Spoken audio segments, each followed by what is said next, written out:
Hello बच्चों, good morning.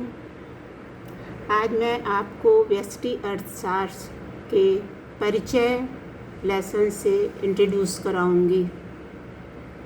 व्यष्टि अर्थशास्त्र क्या है, इसके बारे में हम आपको बताते हैं।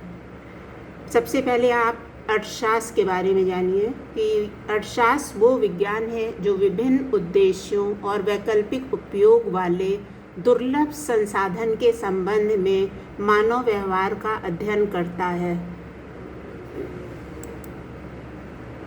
इसके दो प्रकार हैं अर्थशास्त्र के। इसके जो अर्थशास्त्र का अध्ययन है, इसके दो आर्थिक सिद्धांत की शाखाओं के अध्ययन से किया जाता है, जो निम्न प्रकार का है। पहला, व्यष्टि अर्थशास्त्र। व्यष्टि अर्थशास्त्र जो है, ये अर्थव्यवस्था से संबंधित नीतियाँ बनाने में सहायक है, जो उत्पादक कुशलता को बढ़ा देती हैं।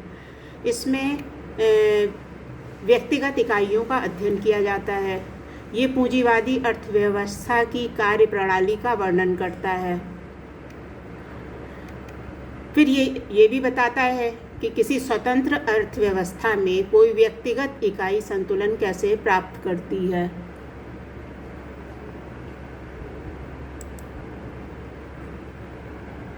दूसरा अर्थशास्त्र होता है समष्टि अर्थशास्त्र। व्यष्टि अर्थशास्त्र में हम व्यक्तिगत इकाइयों का अध्ययन करते हैं, और समष्टि अर्थशास्त्र में इन सारी व्यक्तिगत इकाइयों को मिला के समूह में हम अध्ययन करते हैं।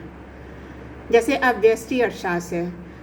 व्यष्टि अर्थशास्त्र व्यक्तिगत इकाइयों से संबंधित आर्थिक समस्याओं का अध्ययन करता है।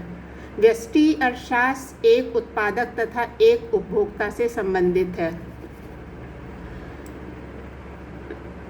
व्यष्टि अर्थशास्त्र में समष्टि चर स्थिर रहते हैं। इसके विपरीत समष्टि अर्थशास्त्र में अर्थव्यवस्था से संबंधित आर्थिक समस्याओं का अध्ययन होता है, पूरी अर्थव्यवस्था से संबंधित।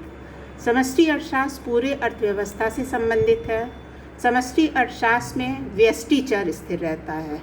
इसका मतलब ये है कि व्यष्टि अर्थशास्त्र में समष्टि चर स्थिर रहता है और समष्टि अर्थशास्त्र में व्यष्टि चर स्थिर रहते हैं। व्यष्टि अर्थशास्त्र व्यक्तिगत होते हैं और समष्टि अर्थशास्त्र में पूरे समाज की प्रॉब्लम का अध्ययन किया जाता है।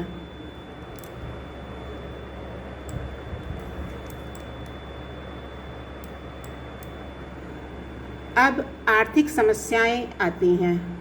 आर्थिक समस्या क्या है? आर्थिक समस्या से अभिप्राय चयन की समस्या से है, जो निम्नलिखित कारणों के कारण उत्पन्न होती है। संसाधन सीमित हैं, यानी व्यक्ति के पास साधन तो सीमित हैं, लेकिन मानवीय इच्छाएं असीमित हैं।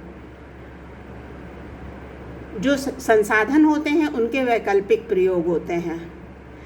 इसके साथ एक वर्ड आता है दुर्लभता। दुर्लभता का मतलब उस स्थिति से है जब संसाधन उसकी मांग से कम मात्रा में उपलब्ध होते हैं। संसाधन जो है मांग से कम मात्रा में उपलब्ध होते हैं। जैसे पेट्रोल की मांग उसकी उपलब्धता से अधिक है। पेट्रोल कम उपलब्ध है लेकिन मांग उसकी बहुत ज़्यादा है, अतः पेट्रोल एक दुर्लभ संसाधन है। नेक्स्ट हम आते हैं अर्थव्यवस्था की केंद्रीय समस्याओं पे। अर्थव्यवस्था की केंद्रीय समस्याएं क्या हैं? क्या उत्पादन किया जाए? अब क्या उत्पादन किया जाए से अभिप्राय है कि किस वस्तु का उत्पादन किया जाए, कितनी मात्रा में किया जाए। प्रत्येक उत्पादक को उत्पादन करने से पहले ये निर्णय लेना होता है कि वो किस वस्तु का उत्पादन करे, कितना करे। ये समस्या तब और बड़ी हो जाती है जब एक उत्पादक को ये निर्णय लेना होता है कि वो उपभोक्ता वस्तु का उत्पादन करे या पूंजीगत वस्तु का। अगर उपभोक्ता वस्तुएं तथा पूंजीगत वस्तुएं दोनों ही जरूरी हैं, इस माने में तो उपभोक्ता वस्तु जीवन स्तर को सुधारने में सहायता करती है और पूंजीगत वस्तुएं उत्पादन क्षमता को बढ़ाने में सहायता करती हैं। अब यहाँ ये समस्या उत्पन्न हो जाती है कि उपभोक्ता वस्तु का कितना उत्पादन किया जाए और पूंजीगत वस्तु का कितना उत्पादन किया जाए। फिर नेक्स्ट समस्या आती है कि कैसे उत्पादन किया जाए।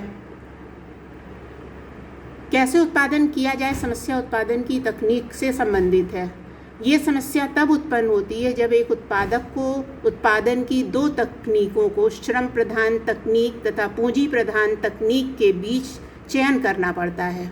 श्रम प्रधान तकनीक अर्थ है कि पूंजी की तुलना में श्रम का अधिक प्रयोग, और पूंजी प्रधान तकनीक का अर्थ है श्रम की तुलना में पूंजी का अधिक प्रयोग।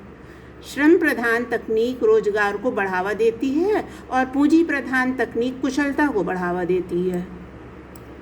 किसके लिए उत्पादन किया जाए? इससे अभिप्राय ये है कि समस्या किस वर्ग के लिए उत्पादन किया जाए से संबंधित है। ये समाज के दो वर्ग, अमीर और गरीब, से संबंधित है। ये समस्या तब और जटिल हो जाती है जब उत्पादक को यह निर्णय लेना पड़ता है कि वो किस वर्ग को ध्यान में रखकर उत्पादन करे। धनी वर्ग के लिए उच्च मूल्य वाली विलासिता की वस्तुओं का उत्पादन करे या निर्धन के वर्ग के लिए कम मूल्य वाली आवश्यक वस्तुओं का उत्पादन करे। फिर नेक्स्ट समस्या आती है किसके लिए उत्पादन किया जाए। समस्या आय के वितरण से भी संबंधित है। एक उत्पादक को यह निर्णय लेना होता है कि वो किए गए उत्पादन को कैसे उत्पादन में सहयोग देने वाले कारकों के बीच में विभाजित करे, जैसे श्रम के लिए मजदूरी, पूंजी के लिए ब्याज तथा भूमि के लिए किराया।